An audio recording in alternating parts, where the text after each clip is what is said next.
Olá a todos, eu sou Wellington Casas, faço parte da equipe junto com a Fernanda e o tema do nosso artigo é os efeitos da furação convencional e por escoamento em chapas de aço. Para começar a falar do nosso artigo, vou fazer uma breve introdução sobre alguns temas. O primeiro dele é os aços de alta resistência e baixa liga, os ARBL. Esses aços eles são conhecidos pela sua resistência mecânica e pelo seu baixo teor de carbono. Esse baixo teor de carbono vai fazer com que eles apresentem uma excelente tenacidade ao entalhe e uma boa soldabilidade. Essas características então elas são obtidas pelo refinamento da microestrutura. Esses aços eles são produzidos então com maior ênfase nas propriedades mecânicas do que na composição química. Por outro lado, eles não podem ser considerados aços de alta liga, porque os teores de elementos que são adicionados para fazer esses aços eles são muito mais baixos do que em aços de outras categorias, como por exemplo o aço inoxidável ou o aço ferramenta. O desenvolvimento desses aços ele foi impulsionado então pela demanda por aços resistentes, tenazes e soldáveis para tubulação de transporte de óleo e gás, navios e plataformas de perfuração offshore. Esses aços eles também podem ser usados para reduzir o peso, assim também como o consumo de combustível, por exemplo, de componentes de automóveis. Os graus então de classificação desses aços, então eles são definidos pelos níveis de resistência ao escoamento e não pela composição química. Falando então do processo convencional, processo de furação convencional utilizado no artigo, então esse processo de furação ele vai utilizar uma ferramenta de geometria que é definida, que é a broca. Então essa ferramenta então, ela geralmente é feita de aço rápido e ela promove o arranque de cavaco. Já no processo de furação por escoamento utilizado no artigo, nesse processo então é utilizada uma ferramenta especial confeccionada em um metal duro e ele é realizado sem uso de lubrificante, fazendo então com que a temperatura da peça e da ferramenta então se elevem devido ao atrito. Isso pode ser utilizado, por exemplo, para trabalhos em peças tubulares, com geometrias complexas ou de difícil acesso, então gerando uma rebarba nas extremidades dos furos.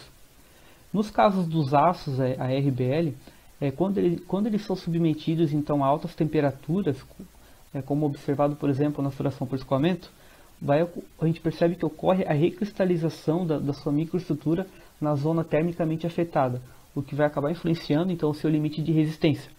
Em uma peça furada por escoamento, por exemplo, o material ele deixa de ser homogêneo porque ele sofre então a influência de altas temperaturas na região do furo. Sendo assim, então, o objetivo desse artigo é avaliar então as influências desses dois processos de furação em chapas de aço. A seguir, eu vou mostrar um vídeo que vai ilustrar melhor como que é feito o processo de furação por escoamento.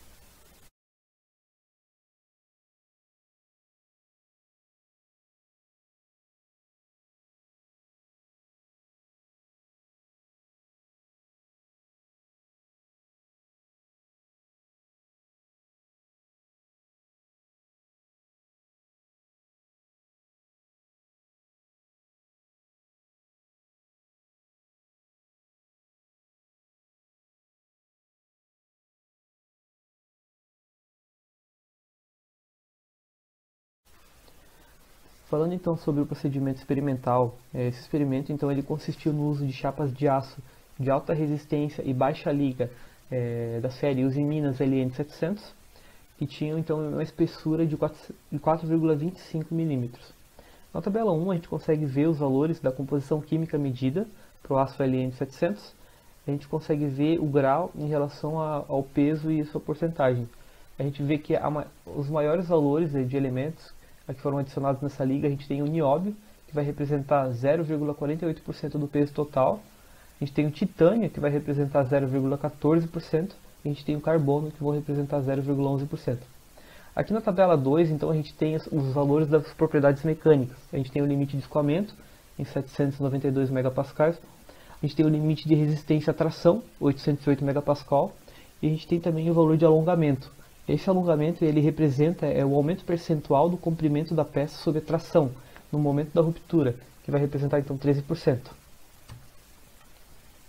Aqui então a gente tem, nessa figura aqui, A gente vai ter então o corpo de prova, ele foi confeccionado então de acordo com as medidas e o formato mostrados nessa figura, tudo de acordo com a norma ASTM E466.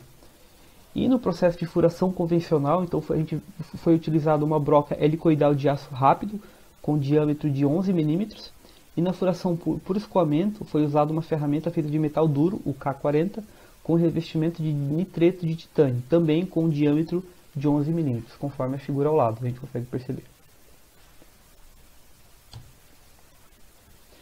Também então foi utilizado um centro de usinagem para a furação dos corpos de prova, tanto no processo convencional como por escoamento. Como a gente consegue ver aqui nessa figura, em cima aqui a gente tem o corpo de prova que foi furado com a broca, e aqui a gente tem o corpo de prova furado por escoamento. Em ambos os processos, a velocidade de trabalho do equipamento então ela foi de 850 RPM e o avanço das ferramentas foi de 120 mm por minuto, para garantir então que as condições das operações então não interferissem nos resultados. Os testes de fadiga e de desgaste então eles foram realizados em 4 corpos de prova de cada processo de furação, sendo submetido ainda então a cargas cíclicas para verificar e comparar a resistência à fadiga do material. Os autores, antes deles realizarem os testes de fadiga, então eles esperavam então que o que era esperado, que ocorresse então uma recristalização do material que foi furado por escoamento, fazendo com que ele suporte menos ciclos de carga em comparação ao processo de furação convencional. Tá? Esses ensaios eles foram realizados em uma máquina do tipo push-pull, em que foi então estabelecida uma frequência de 5 Hz e 60% da tensão de escoamento para determinar a carga atrativa máxima, que foi de 38 kN. Falando um pouco sobre os resultados dos experimentos, foi analisada a microdureza na borda dos furos para avaliar a influência de cada tipo de furação. No caso da furação por escoamento, que é essa figura que a gente tem aqui à direita, foram observadas 4 regiões. A borda do furo, que é essa região 1 aqui, o metal base,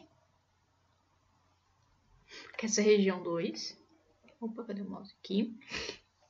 Tem também a zona termicamente afetada, que é essa zona 3, e a interface entre a zona termicamente afetada e o metal base, que é essa zona 4.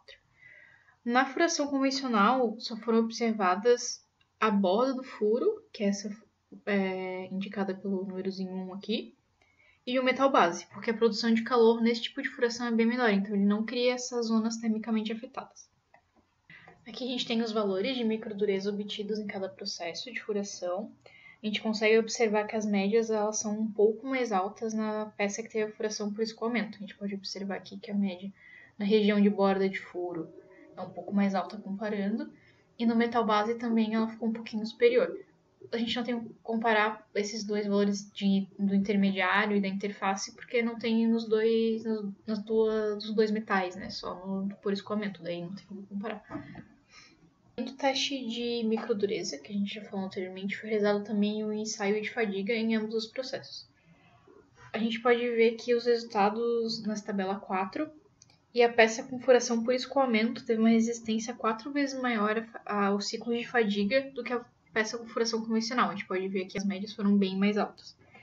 Acredita-se que a formação da rebarba ajudou a inibir a formação de trincas, melhorando o desempenho da peça com uma furação por escoamento. Nessa imagem aqui a gente pode ver que eles fizeram um corte transversal na peça. A gente consegue enxergar melhor essa borda na parte superior do furo, que eles acreditam que auxiliou bastante nos testes, principalmente de fadiga. As conclusões então que os autores chegaram com esse artigo são que as peças com uma furação por escoamento suportam até 4 vezes mais ciclos de fadiga. A microdureza da borda do furo é superior nas peças com furação por escoamento, e eles acreditam que a rebarba formada no processo de furação por escoamento pode ter diminuído as tensões no furo, auxiliando nos resultados dos testes de fadiga.